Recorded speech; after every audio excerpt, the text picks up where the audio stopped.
What's up everyone, it's ENDYMION, and here I thought I could rest and play some video games today, but of course not, because the nonsense keeps spewing out like an elderly person who ate too much Taco Bell. But there's some really good news in this video. Apparently we won when it comes to Marvel, but there's also bad news too. And one user on Twitter has gone scorched earth claiming that anyone who supports content creators like Nerdrotic or anyone like him is a bigot and a horrible human being. So that'll be fun to dissect, but first, let's talk about Marvel. Obviously you know that Deadpool and Wolverine came out, it did gangbusters, and now songs by artists like NSYNC and Madonna are blowing up.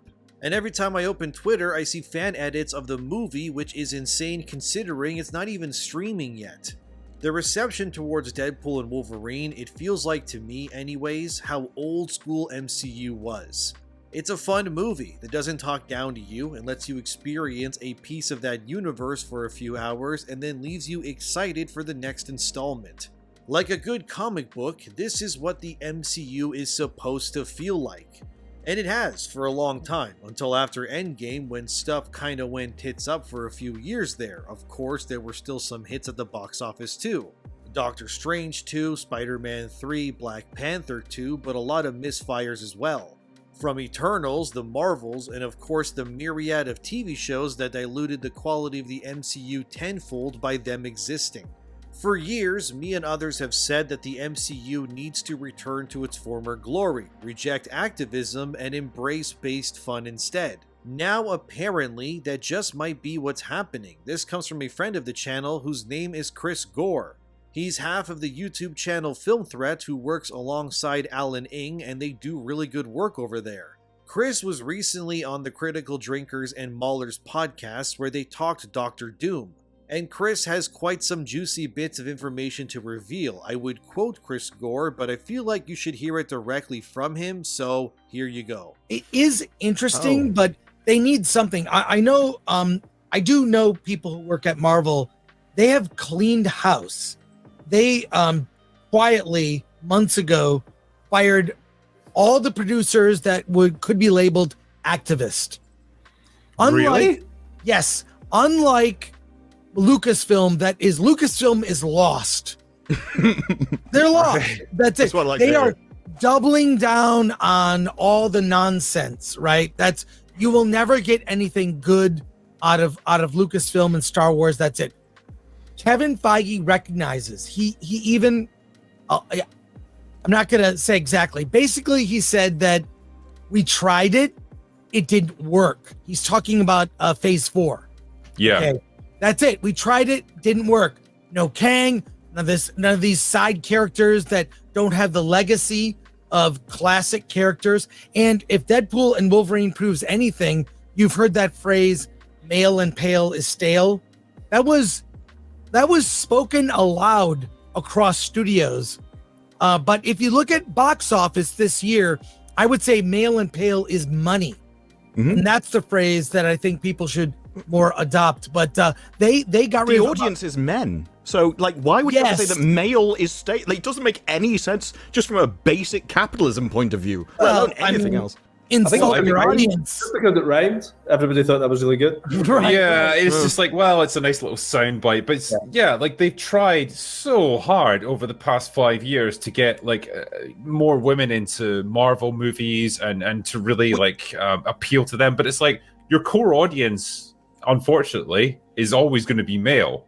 Like, yeah, there's definitely going to be female fans, but like your main audience for this kind of movie is always going to be men. And if you don't appeal to them, and if you actively insult them, well, guess what happens? Suddenly your movies aren't making $1 billion anymore. Suddenly you're getting things like the Marvels, which are struggling to make 200 million. Also, really cool that Drinker and Mauler got Mark Miller on the stream too. If you don't know, Miller has made a ton of comics. You know stuff like Kick-Ass? That's one of his many creations.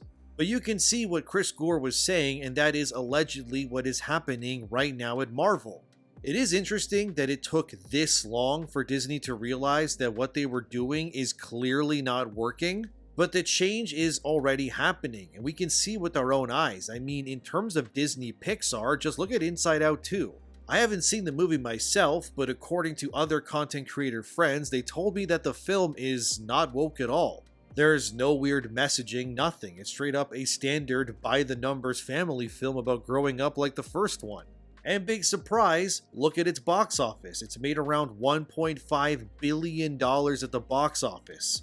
So this animated flick has made about as much as Spider-Man No Way Home. It also recently dethroned the Avengers, and currently, it's Disney's best performing movie of the year by a landslide. It also made over $100 million in Mexico alone. That's crazy, dude.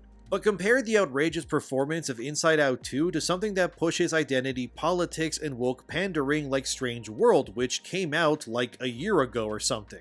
It made only $73 million on a budget of over $100 million. It has been considered to be one of Disney's biggest flops of all time. And the plot and characters heavily push identity politics and constantly push stuff like LGBTQ+ themes into your face. And this is the difference between pandering and making something for the general movie-going audience.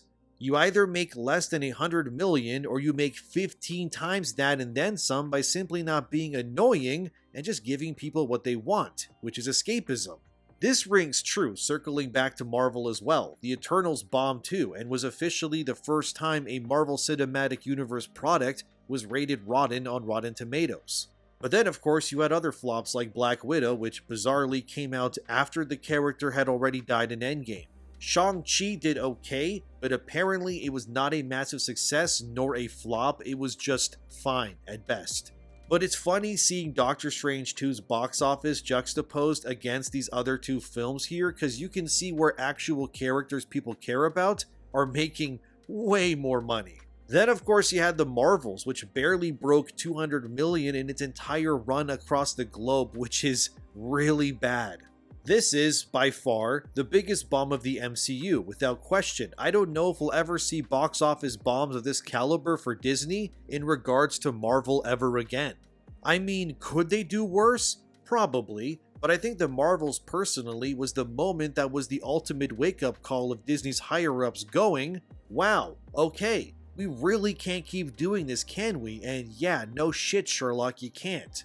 Firing all of the activist morons at Disney is a great step, and it's long been what me and many others have been saying for years now. You can't keep this up. It can't continue. These things need to eventually end. You can thrash all you want, but ultimately, common sense and the truth will always prevail. Chris Gore also added a bit later on, additionally, they fired people that don't know the comics, but it's going to be a sea change that will take years. Years. That's why they're announcing this now. We know we screwed up and failed, but look at what's coming. So we're going to get 2 bad movies, 2 bad TV shows, and maybe a good Fantastic Four film. What Chris is referring to is the upcoming slate, which allegedly is the last of this so-called activism era for Disney Marvel. That includes Captain America Brave New World, Thunderbolts, Agatha All Along, and apparently, this one breaks my heart, but it might be Daredevil Born Again that ends up being bad and woke as well too. Although according to rumors, they're going to be filming a second season of Born Again soon, but does that mean the next season won't be awful? But then if the first season is, will anyone even want a second season? Seems like a missed opportunity and a mess for no other reason than they did it on purpose.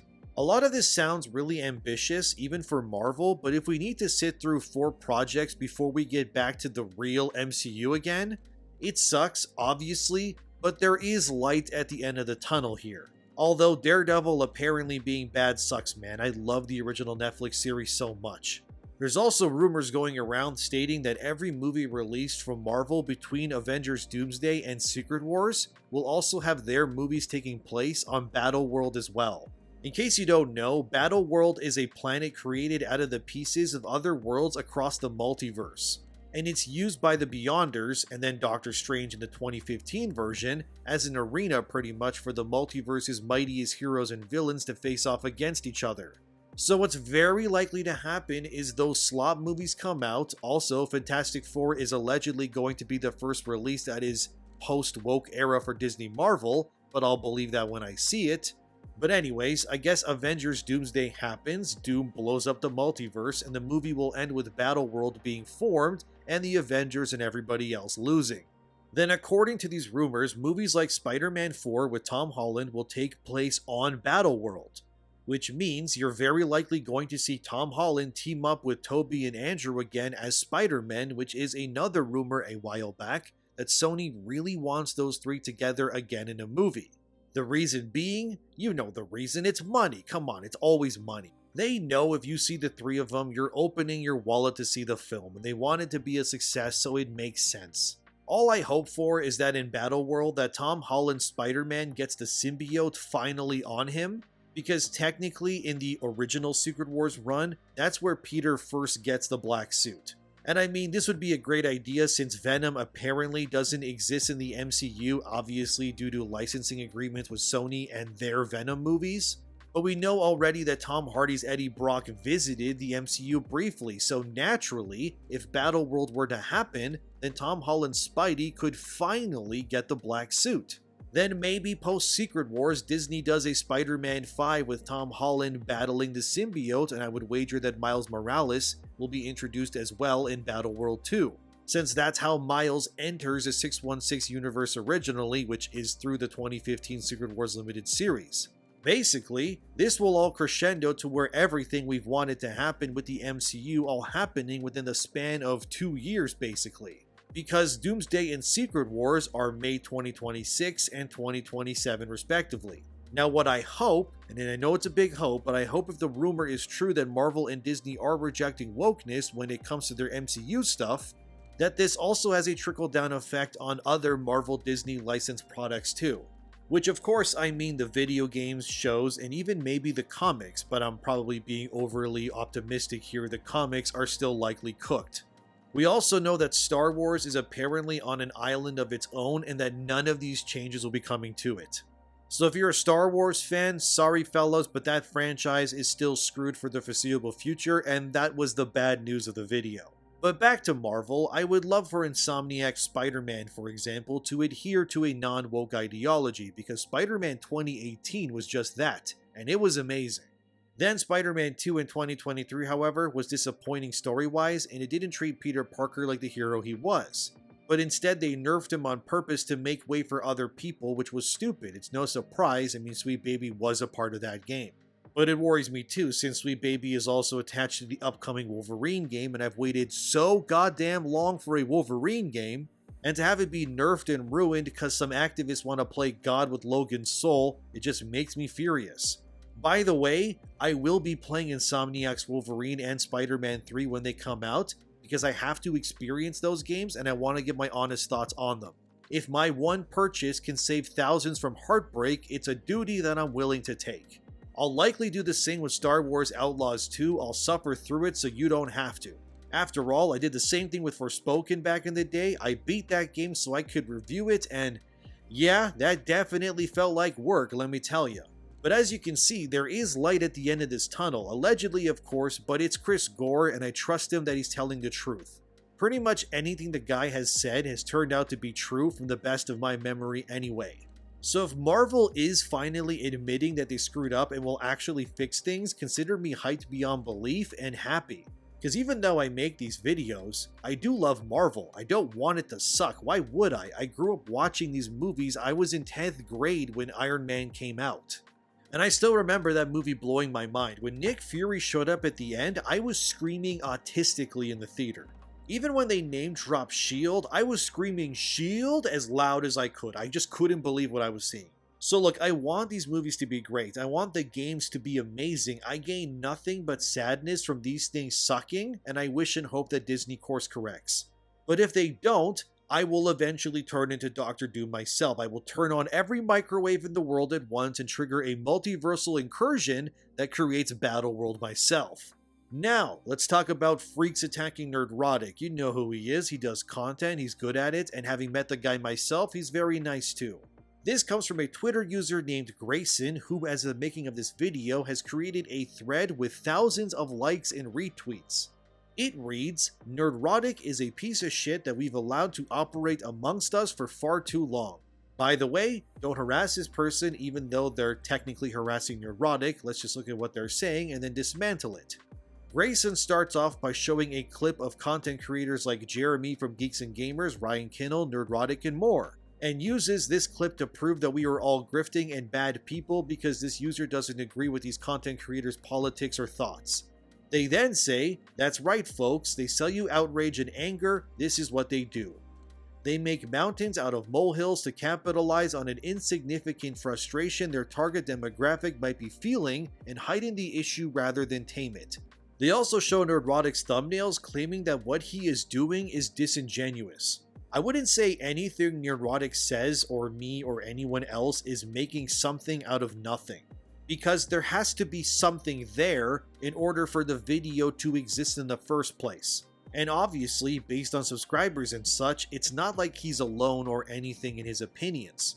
Grayson then brings up, "No, this won't be news to you, I realize that Nerdrotic has an obsession with the concept that anyone who isn't straight, white or male, might make an appearance or God forbid, lead a solo project. Ah yes, the tired concept of we hate everything that isn't made by white people or stars them rhetoric. Never mind the fact that the clips you just shared explicitly show Nerdrotic wearing a Rip-A-Verse shirt, which is literally a comic book company founded by and operated by a black guy named Eric July. Yes, Nerdrotic is definitely racist when he promotes people of color like Eric. Very cool, Grayson, not at all biased or uninformed of you, but it keeps going. Then they say, but of course he has praise for the MCU, but only when it involves movies where the main protagonist is white, male, and straight. Marvel has only experienced one failure in its entire history as lackluster as some of the box office was in Phase 4 with 2 movies crossing 1 billion. First off, you're wrong. Marvel has had quite a few flops as I've already covered in this video. Yet you're pushing the idea that it was only one flop. I assume you mean Eternals, but no, there's been much more. Not to mention there's shows that are failing to impress outside of maybe WandaVision or Loki, so you're wrong in pushing a narrative that suits you, but okay. Grayson also brings up Nerdrotic saying a joke that he considers offensive, but again, it's a joke. Get over it. People can make edgy jokes, it doesn't mean that they're bad people, you're just trying to police people's thoughts and voices because you don't like it. It also just makes you sound more like a bully than anyone you attack yourself. Then they say, "You're just a little boy with a camera and a microphone. Take that away and what are you? Racist, homophobic, transphobic, misogynistic." Really? You're using the Captain America line from Avengers and trying to sound like you're so in with the culture. My god, that's cringe. Again, labeling anyone you disagree with as misogynistic or transphobic or whatever else is considered a badge of honor at this point. You just use these labels because you don't actually disprove that what people like Nerdrotic are saying isn't true or not. So you conveniently backpedal to the only available word Molotov cocktails that you got, which is why you label people what you label them as. It's not really genuine, it's not right, and it's really just stupid too. Why not just combat Nerdrotic's ideas directly? Why not say why his videos are bad in your opinion, where in his takes can you dismantle what he actually says? Because never once during this entire thread do you actually disprove anything that Nerdrotic says about these properties or franchises to be false. You just call him a racist, which is your right to do, I guess, but it doesn't mean or do anything. Those words have lost all meaning in the year that is 2024, by the way. Who cares if someone calls you racist or transphobic these days? Those accusations get thrown around so much with no evidence that it's meaningless. Then they share tweets like this one where Nerdrotic says something wrong about Shang-Chi 2 not happening, and I mean, come on man, that's funny, it is. Is it a little culturally insensitive? Who cares? I hate how younger people these days are so easily triggered by everything. Look, I'm a millennial, I was born in 92, everything that Nerdrotic was saying is just how people I grew up with, we all talked like this. There's nothing wrong with it, and actually when people speak like this and say their thoughts regardless of culture or skin color, it actually makes those people seem far more genuine and human than otherwise. It's sort of like when a Hispanic person would rather you call them a slur than refer to them as Latinx, it's kind of like that. We know that you're not being real with us when you use corporatized language that has been okayed by some blue-haired freak who thinks that they hold all the power.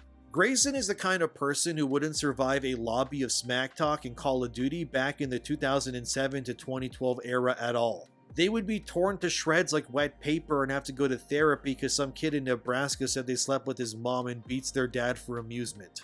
All you're doing, Grayson, is proving that your little bubble is so fragile and weak that any criticism or pushback would cause you to curl up into a ball and start crying.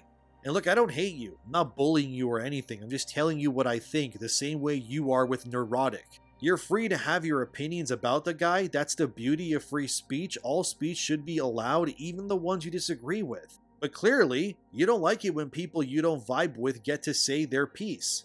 And that makes me believe that deep down, Grayson, that you are actually the bully here. It's also hilarious that you had enough time in your day to go and find specific clips from Nerdrotic's videos across the years. It's very obvious that Nerdrotic lives in your head rent-free with air conditioning on and heated floors at this point. I mean, you went out of your way to make a whole thread with example screenshots and clips that you screen recorded, probably with your phone, which means that you had to sit there listening to Nerdrotic say those things and then posted them. Honestly, Grayson, to me, it seems like you might be one of Nerdrotic's biggest fans at this point if you're willing to go to such lengths. It's like they say, there's a thin line between love and hate. I love that Iron Maiden song, by the way, what a banger. But I think that's what's happening here. Grayson, I think you're in love with Nerdrotic. If you want to express your feelings to him, just DM the guy. Tell him how you feel and how he lives in your brain at all times of the day. I don't know, man, it seems pretty lovey-dovey if Nerdrotic is sitting in your brain like this all the time. Nerdrotic is taking over Grayson like the symbiote and he can't fight back anymore. Grayson is kind of giving me Stan vibes from that one Eminem song or something. Listen, ultimately, you're allowed to think what you want, that's fine. But to say that someone must be silenced or deplatformed because you disagree with them, all that makes me think is that your opinion is immediately null and void.